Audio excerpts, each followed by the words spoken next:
Well, my name is Daniella, and I'll be 4 years as a nurse this coming summer, so I guess 3.5 years now.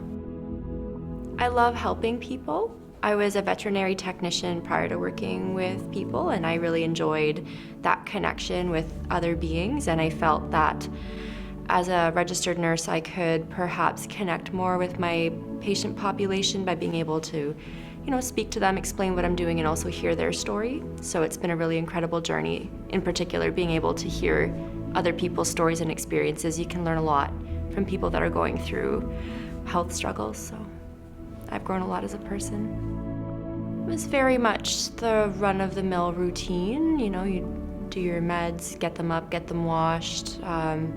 It's kind of I work in 2 different places, so I work in long-term care as well as in acute care, so it was much less stressful, I would say. You could just focus on your nursing tasks and not be so concerned about being exposed to things or am I passing things on to others. So I personally quite enjoy working part-time in 2 different places.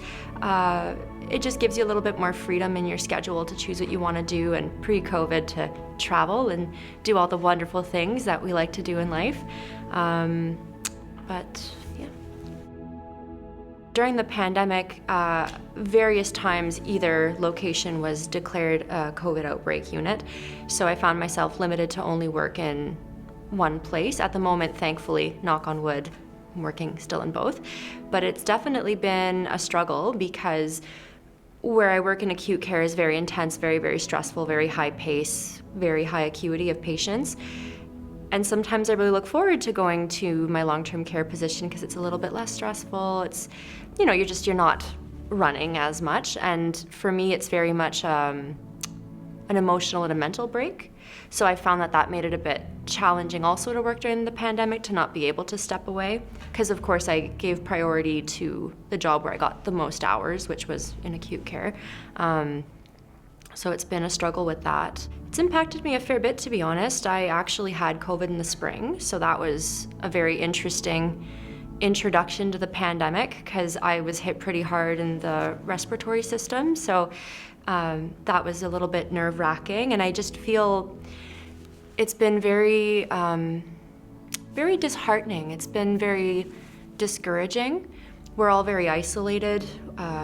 And I'm one of the fortunate ones. I'm still getting out of the house, I'm still working, I'm gainfully employed, so I'm still interacting with people. But it's definitely been a challenge to be constantly faced with this thing. I'm finding I don't want to follow the news anymore.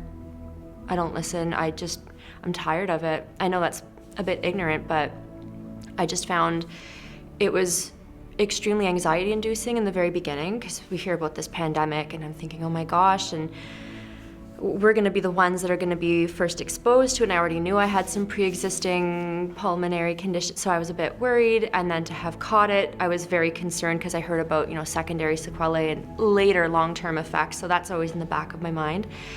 And then of course this whole dimension in the social aspect, it's been a struggle. I lost my grandfather who was in Italy. I guess it's been a month and a half now. And it was really sad to not be able to go take part in palliating him. That had always been a hope for me, having worked in palliative care for so long. And to have to watch it all through a video call was really challenging, but I recognize that I'm not the only one. There's been plenty of people who haven't been able to stay with their loved ones in those final moments just because of isolation, or you can't travel, or in the beginning of the pandemic, they weren't even allowing 1 visitor per patient, so we watched a lot of people pass away without anyone there. It's hard. Oh gosh, that's a challenge because again, you're not able to interact with people, physically. I've also noticed that people are a bit frightened to be around me because I am a nurse. So it's definitely been isolating for that. Extracurricular activities, I'm a bit of a fitness nut. I also teach part-time in a dance studio, so I'm teaching online for them and been really focusing in on that to kind of cope.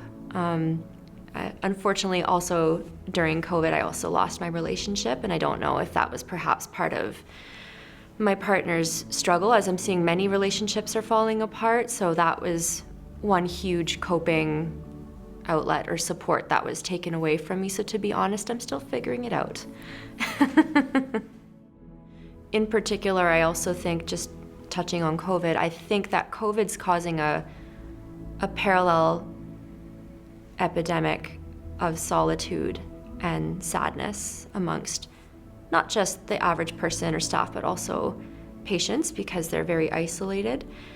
So understand that also staff are trying extra hard to perhaps provide that small bit of human connection with a patient, and that is very taxing.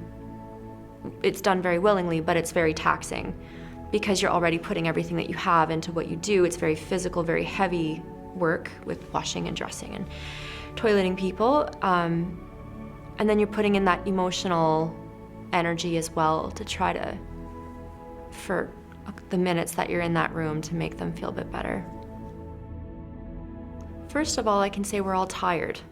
Everyone is tired of this. Of course, of course everyone's tired of it, but we are tired, and I think that emotionally there's much more burnout. I do think that it's uniting us. In both my workplaces, I see that we've kind of banded together a bit more to support each other, especially with the aspect of isolation outside of here. We were becoming a closer-knit family. I do feel that some of the anxiety around COVID has been beginning to dissipate, and I think it's just because it's been around for a while now and everyone's sort of sick of it. I still have mixed feelings about it in one sense. I mean, I think heroes are the people that go and fight on the front lines for their country in true peril. Not that COVID is not true peril, but I don't know. I still think it's kind of, personally, I still appreciate it because it's a recognition of what we're doing for people. I kind of wish it didn't take a global pandemic for people to recognize the work that we do, because oftentimes you're bleeding yourself dry to take care of people and get quite mistreated on the regular for it in return. So it's been kind of, I guess it's kind of nice, but it's kind of embarrassing too. COVID's been causing this parallel pandemic of depression and mental health struggles and isolation. I know everyone has different comfort levels with physically interacting with people, but check in on people. If you're not comfortable seeing them, call them, video call them, go for a socially distanced walk or something, because in the acute care setting where I work in the emergency department, and we have been seeing really impaired coping, more suicidal attempts with young people, more crazy violence, assaults, and mental health crises. And that's just what we're seeing. Of course, there's then long-term care patients who are stuck in their rooms, who've been stuck in their rooms for months, who, I can't imagine being in solitary confinement for that long. So just check in on each other. Also understand that these lockdowns and wearing the masks and all these rules that are in place, I get that it's frustrating and that we're all tired of it. I get it. But please try to understand that it's for a greater good, so you just gotta bite down and tough it a little while longer and just try to respect these rules, because they're in place for a reason, to keep everyone safe. All of this, if not, has kind of been in vain. Keep in mind that these are not normal circumstances, and that hopefully things will go back to a nicer time. But just keep your chin up. Take care of each other. Honestly, just check in with people and make sure they're okay, because no one's coping well. So just check in, talk to each other, love each other, be good to each other.